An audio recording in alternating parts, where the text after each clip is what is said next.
We want to convince you that if you will look forward, if you will feel forward. The thing that makes that a little bit of a hard sell for our physical human friends is that when you are deciphering your physical world, you use your eyes and your ears and your nose and your fingertips and your tongue. In other words, you smell it, you see it, you hear it, you feel it, you devour it with all of your physical senses. It's tactile and it's real, and you agree upon so much of what you're experiencing. We know it's vivid and it's enticing and it's delicious, and you came to experience all of that. And when we talk about the vibrational reality, you can't see in there. You can't hear in there. In other words, you can only feel in there. Sometimes you leave this gathering and your friends say, "How was it?" And you say, "It was great." They say, "Was it worth the drive? Was it worth the flight? Was it worth the price? What went on there?" And then you say, "Well, I have to admit, it was a little odd." There's this man who calls his wife Abraham. It starts there. And she stands on the stage and points at some invisible place and insists that it's the vortex and that everything we want is in it. And I looked, I didn't see.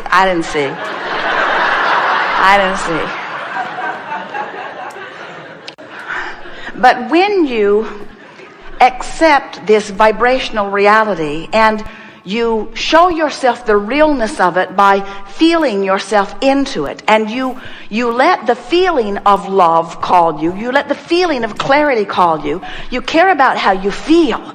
You care about how you feel so much that you contour your thinking to the thoughts that feel the best until you begin to chronically offer thoughts that feel good to you. Then what happens is, from inside this vortex, things begin to occur to you. You get inspiration. Ideas occur to you that when you act on, manifest into wonderful things. All things manifest. But they're in the vortex in a place that you can't hear them or smell them or see them or taste them or touch them first, you see. And so that's really the hurdle that we have to accomplish with most of our physical friends. We have to convince you that if you will consistently feel your way into alignment, that then you will become one of the chronic cooperative components to your own desires. And when you are consistently a cooperative component, when you're on the same wavelength of your own desires, those desires must manifest into your experience. But here's the tripping point for so many of you. If you say, "All right, I'll play your silly game, I'll accept the reality of whatever that is that you're pointing at, and I'll feel my way, I'll reach for thoughts that feel better, I'll tune myself vibrationally to the source within me, I will line up vibrationally, because then the things I want will manifest into my reality." Now you've tripped yourself up again, because what you're saying is, I have this thing that isn't that I want, and I'm willing to do this stuff in order to get this thing that isn't. As long as your attention is upon this thing that isn't, you can't get into the vortex. And unless you get into the vortex and are in alignment with the vibrational aspect of it, it cannot become a vibrational reality. So that's why we want to convince you, go for the love, go for the clarity, go for the fun, go for the good feeling. Jerry and Esther have a magnificent home now in Del Mar, California. It is so beautiful. And another one in Texas. And they are not in either place very much. They are mostly somewhere else. But they take endless hours of pleasure pondering and musing about those beautiful places. Their friend, Eric, who has been instrumental in bringing all of these properties into final fruition, gathering the plants and doing the hardscape of the landscape and so forth, he will call them and he will say, "Just wanted to give you an update." And Jerry and Esther will pull off to the side of the road so that they can savor his 10 or 15 minute description of what's going on. And his description is not more than about the final outcome. He talks about how happy all of these his men are who are working on the project. He talks about how well they are working together. and how creatively inspired they are, and how the ideas keep exploding, and how Jerry and Esther are just going to be knocked over when they see the culmination of what they've come up with. He talked about the man on the big earth mover who created some berms in Texas that are awesome, by Eric's words. And then he talked about the men that put the sprinkling systems on it, and the men that gathered the perfect plants. And then he talked about the overall feel, the way it unfolds as you drive into the property. And as Jerry and Esther, not being there, haven't been and won't be for quite some time, as they listen, they go right into the vortex. They don't need the reality. Now you see, some are thinking, well, but they have this property, they own it, they possess it. And we say, they're not even there. They're not walking the grounds, they're not sniffing the roses, they're not swimming in the saltwater pool. They are off on the shoulder of the road again. They are experiencing something very different than that, but they are able to focus their mind in a way where they feel the joy of this contractor, where they feel the joy and appreciation of the men doing the work, where they feel the fun of the collaboration, where they feel the fullness of the creative juices flowing, in other words. And we got to tell you, everything you want is for those feelings, you see. So if we can convince you, because they are convinced, they know they don't need to have that house. They are leaving the monster bus for someone else to purchase because they have moved into a new era of their experience where they're moving faster with more ease. And as they drove away from the monster bus, knowing that they've had their last drive with it, they didn't feel sadness, they felt eagerness. And Esther said to Jerry, you know what's really interesting about this? I can think about that magnificent monster bus in the way I think about the house in Del Mar, or the way I think about the house in Texas. In other words, it's the experience of it, it's the joy of it, it's the feeling of it.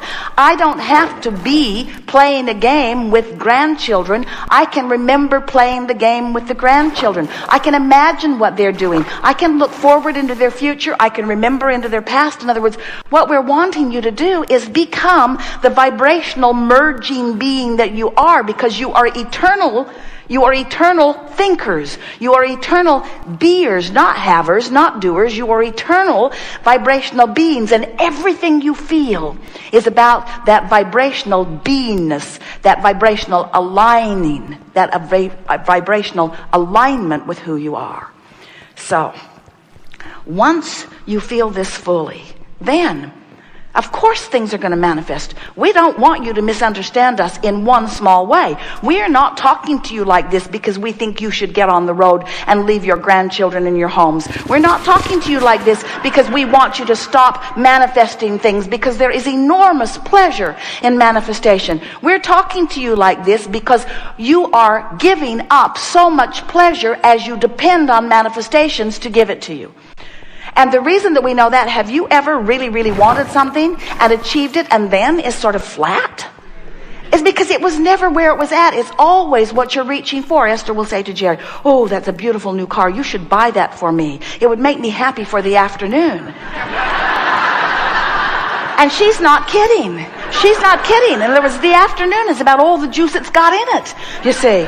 Because there's so much more pleasure to be had. You are all day, every day, sifting through life. When someone's rude, you want them to be nicer. When you've got a biological problem on your planet, you want improvement. When you are stiff and sore in your body, you want to be limber and good feeling. When you feel bound up, you want to be free. When you are confused, you want to have clarity. When you don't have enough money, you want more money. All day, every day, you're sifting and sorting and becoming and becoming and becoming and becoming and becoming and becoming and becoming and becoming. And the larger part of you has become it and is holding a steady vibrational beam for you. And you can tell whether you're up to speed with it or not. And it has nothing to do with you not having that relationship you think you want, or not having that car you think you want, or that whatever it is. Your negative emotion is not about the absence of the manifestation. It's about the absence in the moment of the alignment with the expanded version of you. You must keep up with you if you are to be the joyful being. And by keeping up with you, we mean keep up to speed vibrationally, not with your stuff. We are pretty sure that someday we will hold a seminar and there will be hundreds of thousands of people online listening, and the subject will be demanifestation of all this stuff. Because the more you gather and try to make important and hold unto you, the less free you feel, you see. Because your joy is in alignment with the fullness of that which you have become, not alignment with the stuff that you use in order to exaggerate your effectiveness or your power. Again, don't misunderstand. We want you to have all that stuff. We want your body to feel good and look good. We want your manifestations to be beautiful and please you. But we want you to know the manifestations will never be enough to please you. And even the manifestations that you gather will never be enough, because that's looking for love in all the wrong places. What you're looking for is alignment with the new idea you just hatched. That's what you're looking for. Alignment with the new idea you just hatched. Nothing is more exhilarating than coming into alignment with that new idea. The other morning, Jerry woke up early. He usually gets up before Esther does, and usually has a pretty good vibrational momentum going before her feet even hit the floor. And this morning was no different. He was all excited, could hardly wait for her to get up. Wanted to talk to her about something that he'd been pondering and been poking around at something in the night. Some improvements relative to some things with this work, the business part of it. And so he'd been poking around, and when Esther came out into the room where he was, ideas just started barreling into her head. It was like she rendezvoused with a whole big download of inspiration. And Jerry said, "I'm so glad you're up. I want to talk to you." And Esther said, "Before you do, I think I have a lot to say." It's like Abraham wants to tell you all this stuff. So Jerry said, "I'm eager to hear." And Esther sat down and relaxed and asked us what was on our mind. And we explained to her that it wasn't that we had all this stuff we wanted to say. It was, as Jerry had been poking around at this problem, not really a problem, but a subject, but like a problem or a question, as he'd spent about 2 hours poking around at it. Anytime you're poking around at a question or a problem, and as that question or problem is coming into focus, the solution is coming into equivalent focus. So Jerry had really brought it into focus. He was all queued up, all full of questions and things that he'd been contemplating. And Esther woke up in the vortex. They are joined at the hip anyway. And as she walked into the room, she received a full, because she was a cooperative component to all of the solutions that Jerry had stirred up. Are you getting what we're talking about?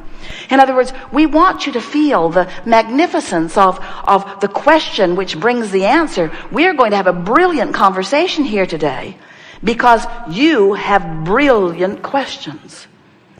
You get what we're talking about? So we explained to Esther, "Esther, you were the cooperative component to the solutions that Jerry was seeking." Now, Jerry could not be a cooperative component to the solutions he was seeking because Jerry was so busy being a cooperative component to the questions and the problems. You see what we're getting at? That's where his vibration was. But isn't that important to this? Isn't that all part of the process? That's the thing that we want you to understand. We want you to devour the contrast that you are living. We want you to feel as proud of your question or as your problem as you feel when the solution is revealed to you and you get it, because it's all part of the expanding process. We just want to point out to you one small thing, and that is so many of our human friends have made a career out of the problem. You make a career out of being out of the vortex. We want to summon you into the vortex where the solutions can occur.